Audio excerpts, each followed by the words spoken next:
It's time for another garden update. You might be able to hear a crop duster in the background, and this is the time I've got to do this video, so we're just going to have to roll with it. Let's walk by the garden so you can get a look at what it looks like right now.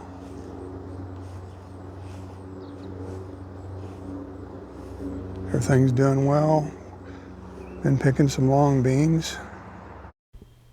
One thing to know about long beans is they go from perfect to too large and pithy in just a day or two.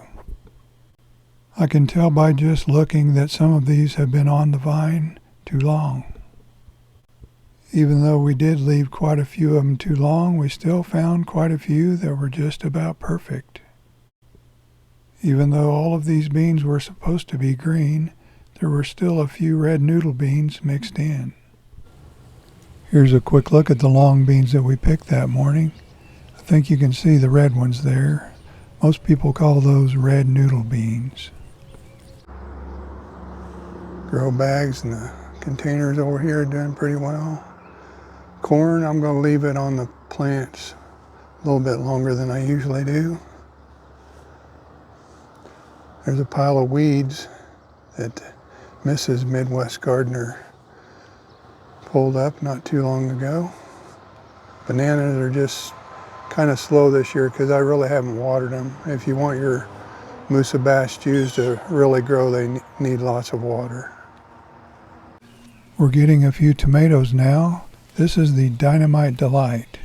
It's only about 1.5 feet tall, but as you can see, it's loaded with tomatoes. The tomatoes are small in size, but they've got good flavor and they have some interesting gold striping. I made some pico de gallo the other day with these, and it tasted great. Here's the peppers over by the compost pile. They're getting peppers on them pretty well. Strawberries, some micro tomatoes there. And we've got more peppers over here.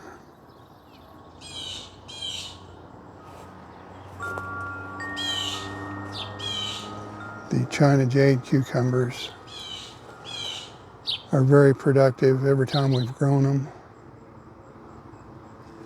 And we made some pickles not long ago. Even though we only had 6 or 7 cucumbers to work with, we ended up with enough to make 8 pints of pickles. When the cucumbers are this size, it really doesn't take that many cucumbers to make a bunch of pickles. And those canned pickles really come in handy in the wintertime. Here's the Sun Gold cherry tomatoes. I just did a video comparing those to Sun Sugar. If you haven't seen that, I'll put a link down below. And the melons are starting to get melons on them now. Let me see, I think you might be able to see one down in there.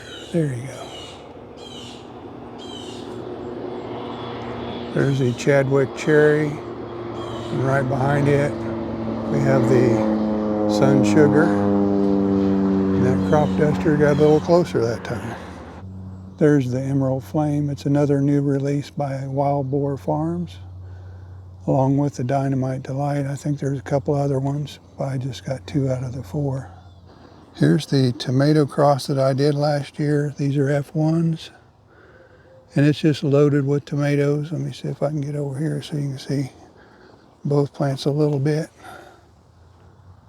This is down at the bottom, and there's smaller ones as we move up the plant. So it's been setting in the heat pretty well, which is outstanding for this area.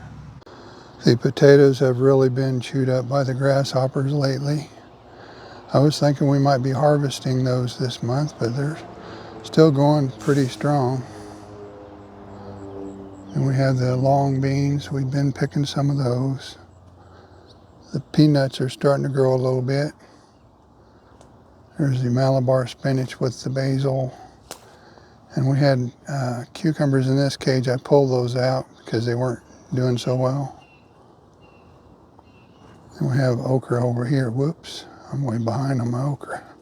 Just now noticed, got some big ones back there.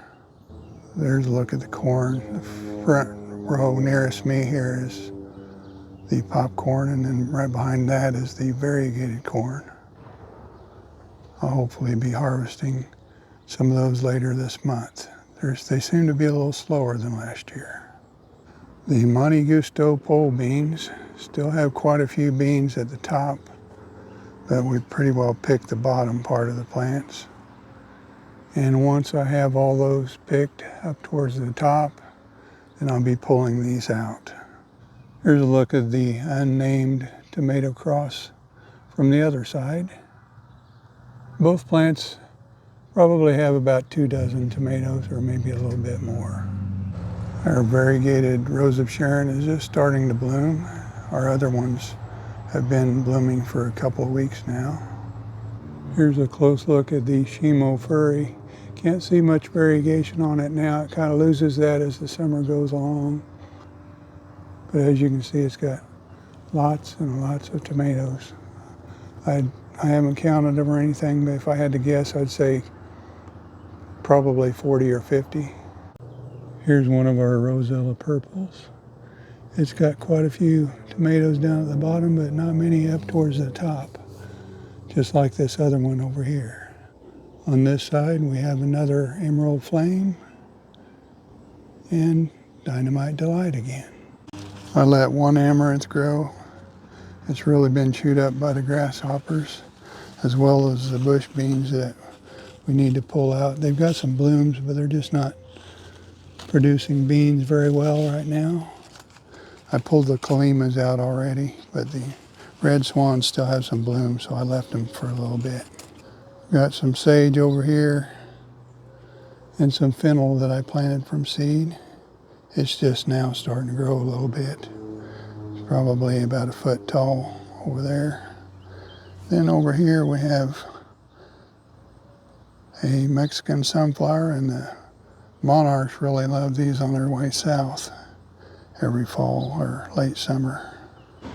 I haven't done much with the oregano back here this year, and it's all starting to flower, but that's okay. It'll attract some pollinators. We'll make a quick pass by the grow bags and containers with mostly peppers in them, so you can get a better look at some things. Those are the purple squat. They're pretty neat to look at. Midwest Pandemonium. There's an unnamed pepper.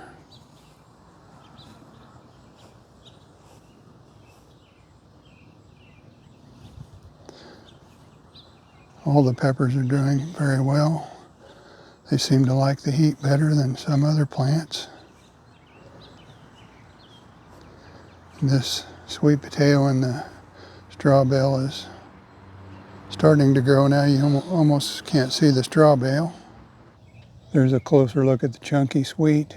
It's got one that's going to be ready to pick pretty soon. I'll probably do a taste test on that when it does get ripe. There's a Midwest pom-pom. It's starting to get some color on it. The variegation isn't great, but it's still a pretty cool looking plant, I think. Before you go, let us know how your garden's doing. And if you're just now finding this channel and you haven't subscribed yet, please subscribe. Thanks for watching. We'll see you next time.